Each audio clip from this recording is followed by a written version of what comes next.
author Mick Kalantri once said, "People in blind love throw away common sense, conscience, and comedy from the life." This can be true about the relationship between a parent and their child. Parents tend to only see the good in their children and lose sight of their faults, or see the change in their children.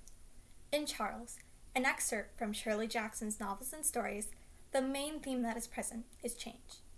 The mother in the story does not want to accept that her little angel, Lori, has grown up. Lori begins kindergarten and shares stories of his experiences at school. The mother overlooks the behavior of her own child as her love has blinded her. Charles, by Shirley Jackson. The day my son Lori started kindergarten, he renounced corduroy overalls with bibs and began wearing blue jeans with a belt. I watched him go off the first morning with the older girl next door, seeing clearly that an era of my life had ended. My sweet-voiced nursery school tot, replaced by a long-trousered, swaggering character who forgot to stop at the corner and wave goodbye to me. He came home the same way, the front door slamming open and the voice suddenly shouting, "Isn't anybody here?" "How was school today?" I asked. "All right," he said. "Did you learn anything?" his father asked. Lori regarded his father coldly. "I didn't learn nothing," he said. "Anything," I said. "Didn't learn anything." "The teacher yelled at a boy, though," Lori said. "For being fresh," he added. "What did he do?" I asked. "Who was it?" Lori thought. "It was Charles," he said. "He was fresh. The teacher yelled at him and made him stand in a corner. He was awfully fresh." "What did he do?" I asked again, but Lori slid off his chair, took a cookie, and left, while his father was still saying, "See here, young man." The next day, Lori remarked at lunch as soon as he sat down, "Well, Charles was bad again today. Charles hit the teacher." "Good heavens," I said. "I suppose he got yelled at again?" "He sure did," Lori said. "Why did Charles hit the teacher?" I asked quickly. "Because she tried to make him color with red crayons," Lori said. "Charles wanted to color with green crayons, so he hit the teacher and she yelled at him and said nobody play with Charles. But everybody did." The third day, it was Wednesday of the first week.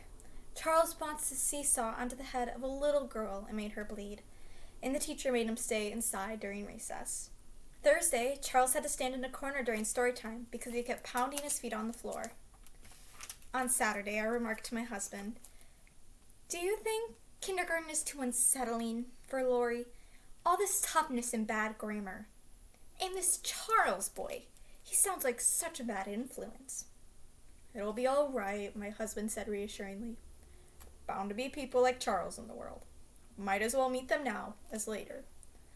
Monday night was the first parent-teachers meeting, and the only fact that the baby had a cold kept me from going.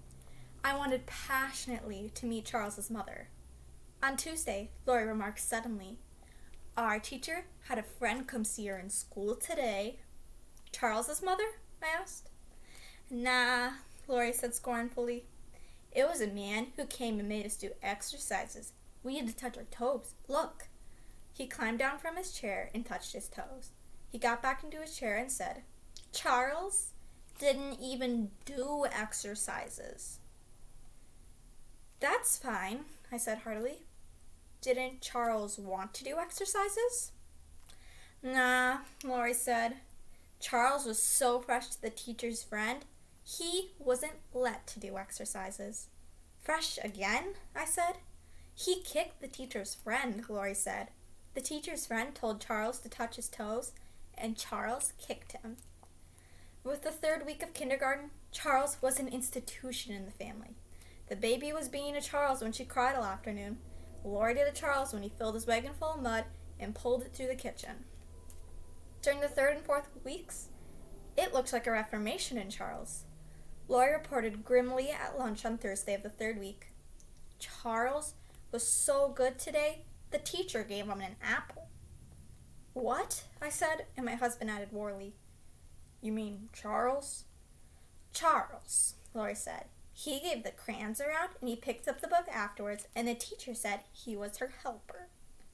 What happened? I asked. He was her helper, that's all, Lori said and shrugged. One evening I told my husband, the parent-teacher meeting is next week. I'm going to find Charles's mother there. Ask her what happened to Charles, my husband said. I'd like to know. I'd like to know myself, I said. On Friday of that week, things were back to normal. You know what Charles did today? Lori demanded at the lunch table, in a voice slightly awed. He told a little girl to say a word, and she said it, and the teacher made her stay inside for recess, and Charles laughed. What word? His father asked unwisely, and Lori said, I'll have to whisper to you. It's so bad. His father bent his head down, and Lori whispered joyfully. His father's eyes widened. Did Charles tell the little girl to say that? He asked respectfully. She said it twice, Lori said. Charles told her to say it twice. What happened to Charles? My husband asked. Nothing, Lori said. He was passing out the crayons. My husband came to the door with me that evening as I set out for the parent-teacher meeting. Invite her over after the meeting, he said. I want to get a look at her. If only she's there, I said prayerfully. She'll be there. I don't see how they could hold the meeting without Charles's mother, my husband added. At the meeting, I sat restlessly, scanning each comfortable, matronly face, trying to determine which one held the secret of Charles. None of them to me looked haggard enough. No one stood up in the meeting and apologized for the way her son had been acting. No one mentioned Charles. After the meeting, I identified and sought out Lori's kindergarten teacher. I've been so anxious to meet you, I said. I'm Lori's mother. We're all so interested in Lori, she said. Well, he certainly likes kindergarten, I said. He talks about it all the time. We had trouble adjusting the first week or so, she said primly, but now he passes out the crayons and he's a fine little helper, with occasional lapses, of course.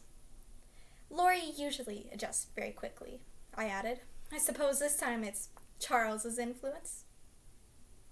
Did you say Charles? Yes, I said, laughing. You must have your hands full in that kindergarten with Charles. Charles, she said. We don't have any Charles in this kindergarten.